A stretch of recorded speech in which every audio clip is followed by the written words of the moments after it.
Hello everybody and welcome to BronsCast number 3, the composition podcast by me, Dave Brons. And so far we've covered a few subjects. We've covered the struggle of composition in episode 1, that's how you just push through when you really find it hard to write something. In episode number 2 we covered about starting with your influences, and that one was called Don't Imitate Steal. And this is number 3 now. So in this episode we're going to be talking about the question of how do I know if I have something good? And I think that's a really common question that composers ask themselves, and we're going to get to the root of what that's all about. But before we get going, just want to introduce you to a very special somebody in my life, because the song we're going to be using to work through this topic today is a song called Kai Rohan, and Kai Rohan is my 8-year-old boy, and here he is. Come over, Kai. And as you can see, the reason I thought about this episode today is just because Kai had a bit of an accident earlier in the week, and it just got me thinking about his song and gave me some inspiration for this week's topic. So Kai, do you want to tell us what happened then? So I was on a swing in Brackenhill Park. I wanted to get to the last black tile by jumping off. I jumped off a split second too late, and the swing threw me up into the air. I came back down and landed on my arm. Okay, and for those who aren't watching this on YouTube but are listening to it on the podcast, Kai here has his arm in a pot. It's a pot right up to his shoulder, and Kai has blonde hair and blue eyes. And super handsome boy, aren't you? And so Kai broke his arm. So how bad was the break, Kai? It was quite bad because it was both my bones in my arm. And your arm kind of faced the wrong way. It went all floppy and horrible, wasn't it? Okay, and so this sort of got me thinking about, Kai Rohan, which is one of the songs off my album, and the song we're going to talk about today. So last thing I want to know from you, Kai, is your song Kai Rohan. What do you think about it? Do you like it? Yeah. What do you like about it? That it's got my heartbeat as the beat, and yeah. So you like the fact it's got your actual heartbeat from when you were a baby on it. And how does it feel to know that your dad wrote a song for you when you'd just been born? Really, really happy. Okay, great. Alright, Super Champ, do you want to go back in the house? Bye! That was the incredible, amazing Kai Rohan, who's forgotten his shoes. Hang on. There you go. Okay, there you go. Alright, sweetie, I'll see you in about half an hour. Okay, guys, so let's close the door. This is very live, the BronsCast. Alright, so let's just get on and talk about this today's subject. So how do I know if I have something good? And I think this is a question that really relates to the creative process. And the thing with the creative process, there's a meme that I really love on the internet, and it goes like this. It goes, and talking about the creative process, this is awesome, and then this is tricky, this is rubbish, I'm rubbish, it might be okay, this is awesome. And that's like the creative process right there. And I think that's something that all creative people, it doesn't matter if you're a composer, guitar player, or a creative person generally, I think that's something that we all go through, because as we try to be creative, there's something that's really tied into our identity, isn't there? And there's a tendency, when you identify yourself so closely with what you do and what you're passionate about, there's this thing where you just have a lot of uncertainty from the moment you get the first inspiration right through to the process. And that's something we covered in the episode called The Struggle, in episode 1 of the BronsCast. But I suppose when someone asks, how do I know I have something good, there's two questions really that are being asked, or two kind of fears that are being addressed. The first one is something about me, or the creator, and it's something that says, how do I know it's good? And really the question is, this sound could sound a bit too basic. Is it derivative? Is it too obvious? Has it been done before? And basically at the root of that thing where is this fear, I guess, or a thought that this bit of creativity that I've done is not special.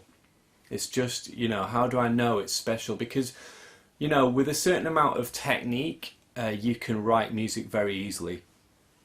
And I think there's certainly, I think that there's definitely a difference between things that you can just write, like, for the sake of it, and then that thing where you've got a special something. So that's a really reasonable worry to have. I think the second thing is the audience question. I think at the root of that question, it's what if the inspiration isn't shared? What if I feel this is okay, but other people won't feel the same way? What if other people will think it's derivative and not special? So there's two aspects, and in this episode I'm going to try and cover both those things. So, as always with the BronsCast, I always try and get a bit of a story in there just to make it a bit more interesting and not just purely talking and stuff. So, why did I bring Kai into this episode? Well, Kai Rohan was written when the night that Kai was born. So he was born, and I left the hospital, came home, and I was like really sort of ecstatic, and got home, had some ideas in my head, and just basically wrote the song through the night, and I was so excited I couldn't sleep, and sort of finished the song more or less in the morning, and it's actually finished more or less in the form that you hear it on the record today, in terms of all the melodies were set, the sections. I did a little bit of refining work after that, but it pretty much came out as it was. And it's a really special song to me. So I think rather than just go on and on about it, I want to play the song, and then after you've heard it, I'm going to break down a few of the insecurities that I had about the song for you guys, just to kind of really put this into a real context. So here's the song. So what you're going to hear is, you're going to hear Kai's heartbeat, like he said at the top of the interview. You're going to the podcast. You're going to hear some really simple chords. You're going to hear a melody with long notes, and then a pre-chorus with slightly shorter notes, and then the actual chorus or the hook, and then we'll just stop it there. So here we go. This is Kai Rohan off my album based on true story.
Okay, so that was Kai Rohan, and right to the first chorus. So why am I telling you this story, and how does it relate to the how do I know I have something good question? Well, when I'd written this song, I felt that it was really a little bit. I mean, I enjoyed it personally. It felt special because I've written it for my son, but I just felt it's just too simple. So just to give you an example, the intro chords. That is just 3 major chords.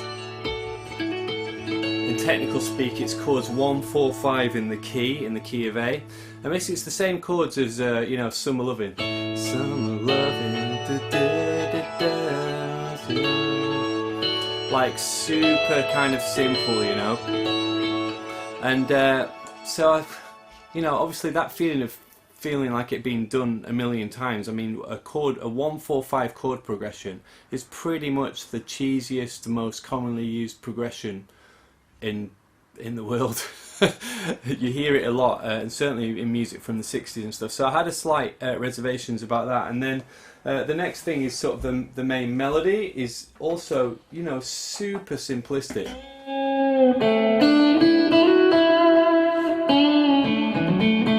And then the chorus is so direct, the melody.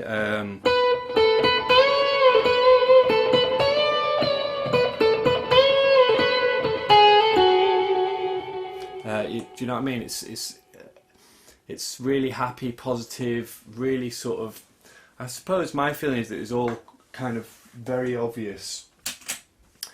So the kind of thought was, this is a personal song for me, but perhaps not one that will end up going on the album. And even further into the song, verse 2 is just a repetition of verse 1 but down the octave. I mean, all just really simple things compared to a lot of the other compositions on the album, which are really crafted and sort of symphonic in nature. This was about as close as a pop song as my writing gets, really. So, how do you know if you have something good? I think the first thing is you need to start asking yourself some questions. And by the way, I'll come back to Kai Rohan and why it ended up well, and some feedback that we got for it towards the end of the podcast.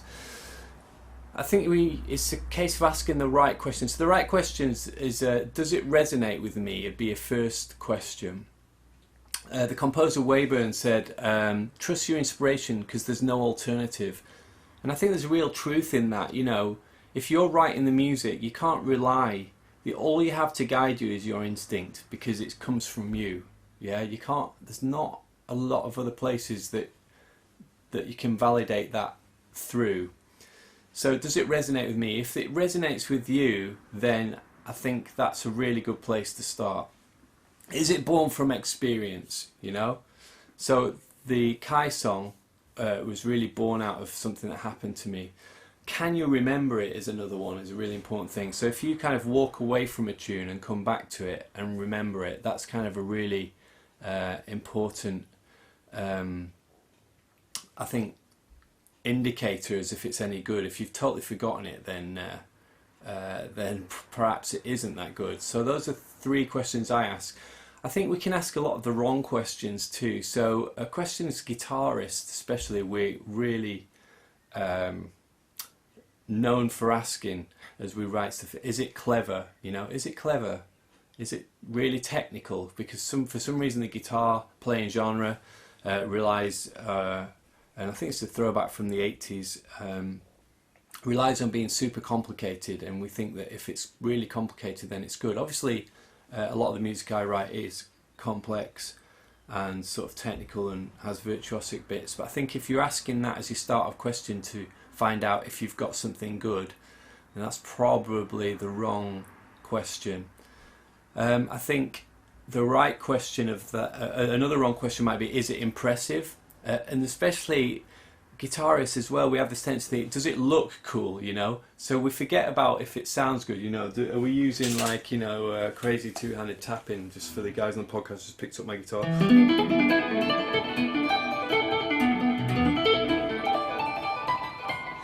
Something like really that might look cool on two hands, but actually it doesn't really sound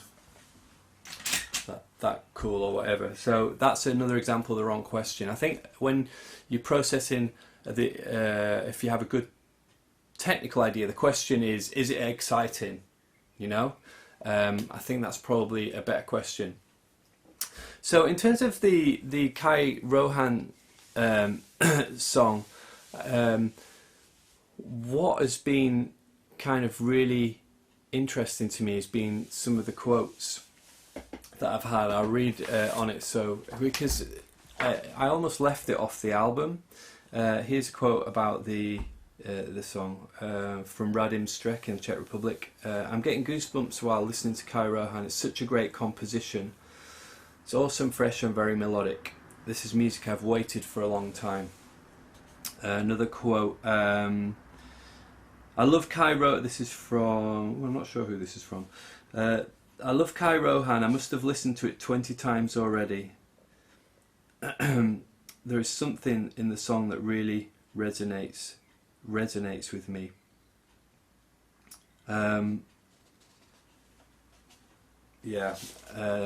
This one was my favourite. You complete and utter, insert swear word, Dave Brons. I read the liner notes for Kai Rohan while I was listening to it and you made me cry. And that's somebody off the Watkins Amp forums. I have another friend called Jason Wilding, and he works for One Plug Guitar Pedals, and he got in touch to say that Kai Rohan is by far and away, he thinks, the best song on the album. So this is really interesting. So in terms of like that first premise of thinking about yourself and feeling like it's not really special, sometimes I think there's something that if it resonates, because the song did resonate with me, there's something that connects with other people. So before I move on to the second bit about the audience and about shared inspiration, I suppose I'll say this. The interesting thing about Kai Rohan and the background that I've never really talked about in this song is when Kai was born, and I got home, one thing that I'd sort of not really perhaps thought about is the fact that it was a really difficult birth actually. We lost Kai's heartbeat for a while and it looks like he was really struggling. We had to have an emergency cesarean section. For those of you who don't know what that is, basically cut a flap in my wife's tummy and pulled Kai out. It was brutal and gruesome. But just that, there's a fair amount of terror connected to the whole experience. And I think worse than that, the other thing that I've never talked about, and the reason why I introduced Kai at the start, is that we were trying to have kids for longer than 5 years, I think. We were trying, and we tried everything, and we'd sort of run out of options. And, weren't sure if we were going to be able to have kids at all. And so when Kai was born, it was more, it was kind of the prospect of him, I suppose, not making it through the pregnancy process was kind of devastating, really, and it all happened so quick. So I think getting home from the hospital and having this release of all this stuff, joy at the fact that I'm now a dad, which is impossible to put into words, just relief that my wife Heather was okay, and it was like the culmination of 5 years of soul searching and kind of difficulty. It came out in a song, and the interesting thing to me is that perhaps I overlooked the power of the struggle and how my connection to the music and how that was all worked out in that song. I overlooked the fact that will connect with an audience, and that does come through, and that inspiration can be shared. So in the first thing is, in many ways the song is derivative, and in many ways it seems fair enough that I was the question of, is it good enough for the album, that fear of wondering if it's derivative or whatever. In many ways that question is the wrong question. It's irrelevant, because I had a real personal connection to the song, and the key, and I'm saying this in all the podcasts, it's not a question of whether it's good or whatever, or it was special to me. And I think as an artist, and a creator, that's pretty much the starting place. In terms of the audio, the question as well of with it being simple enough, with it being simple enough, the question around it being too simple, I think it's really interesting how these things come together, but I think that was dealt with a song that I wrote yesterday actually, and I'm going to play it for you. It's loosely called A Broken Prayer for now, and it's just on piano, and I'm not a great piano player, but something about this piece I just really connected with me. And that question of like, is it too simple, is it any good, is it special, is really interesting. So I'll play it. It's about 2 minutes long, so enjoy that, and then I'll quickly talk about the song and get back to the subject. Here we go.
Okay, so that's a BronsCast exclusive. I wrote that yesterday, and I'm just feeling quite emotional again just having listened to it. And the truth is, I don't really know whether that song will resonate with you in the same way.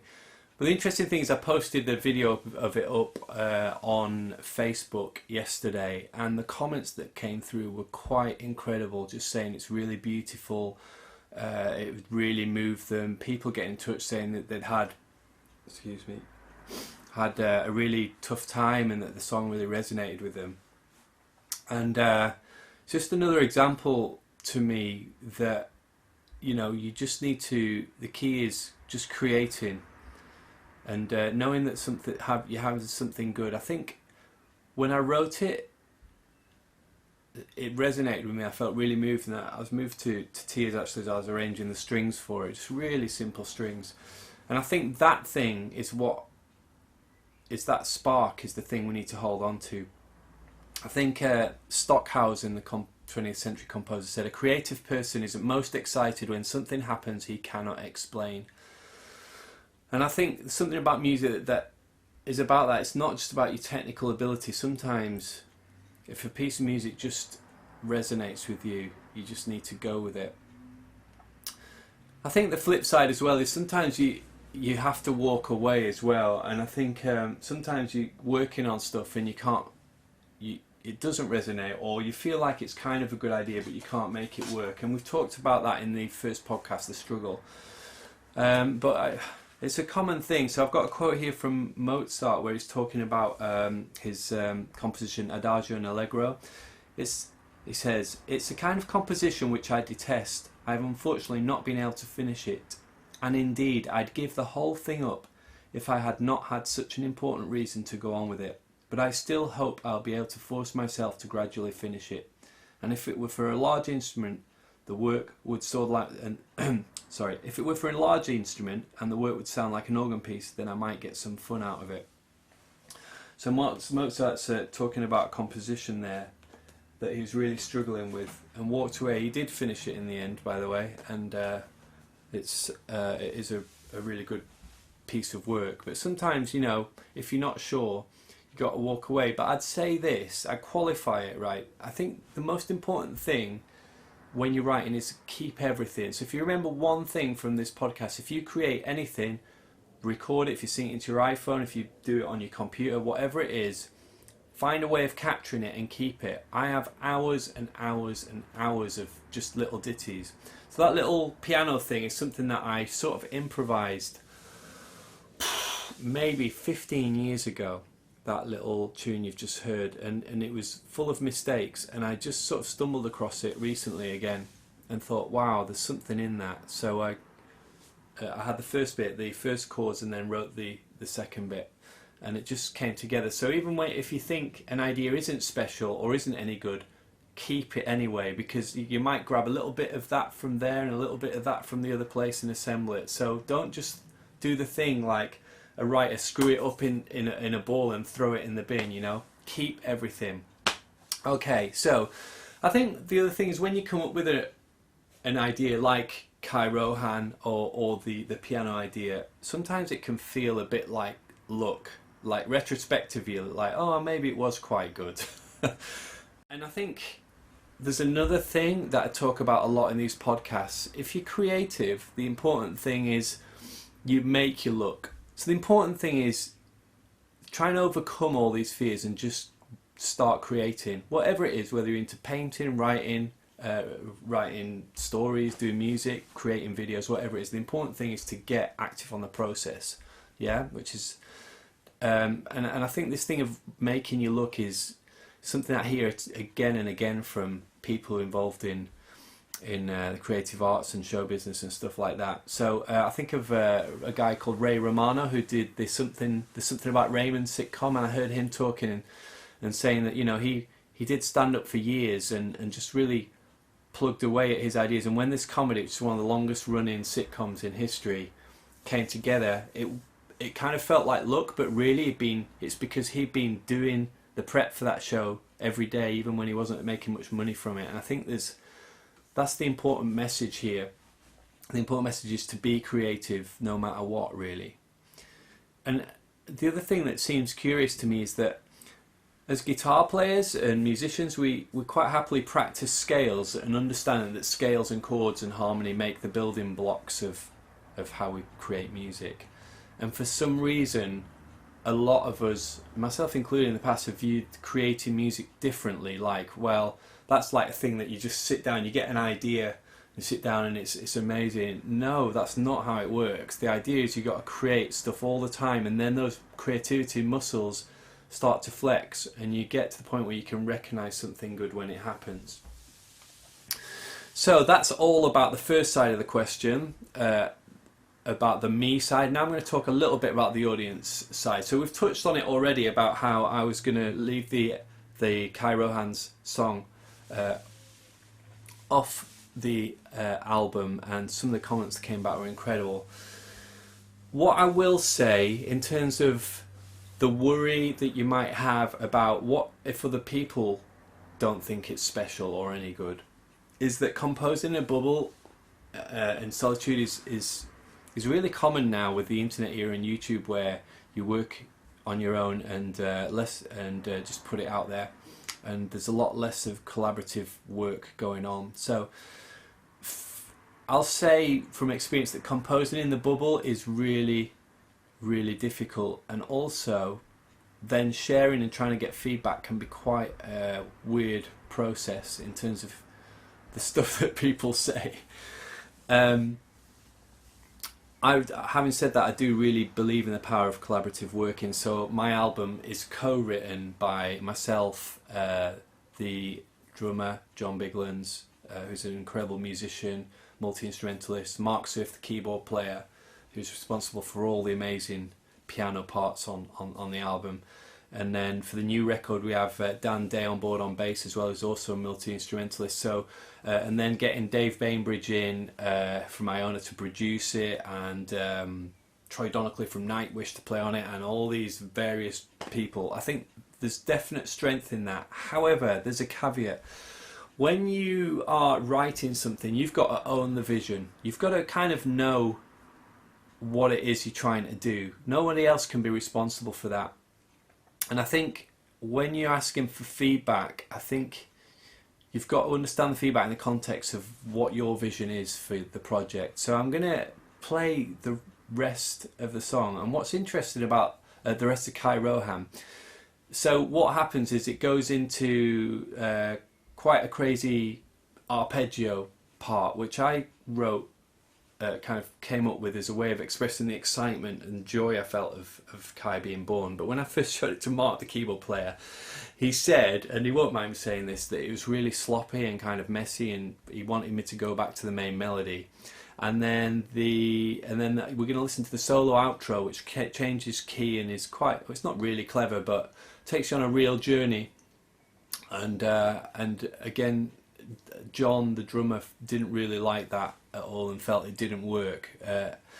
I think, again, the questions I was asking wasn't, is it clever or whatever, it was, is it exciting? And it wasn't, is it impressive? The question I was asking is, does it transport people? Yeah? So we'll have a quick listen to that now, and then we'll just conclude the podcast shortly after that. So let's see.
And then it returns back to the main hook melody.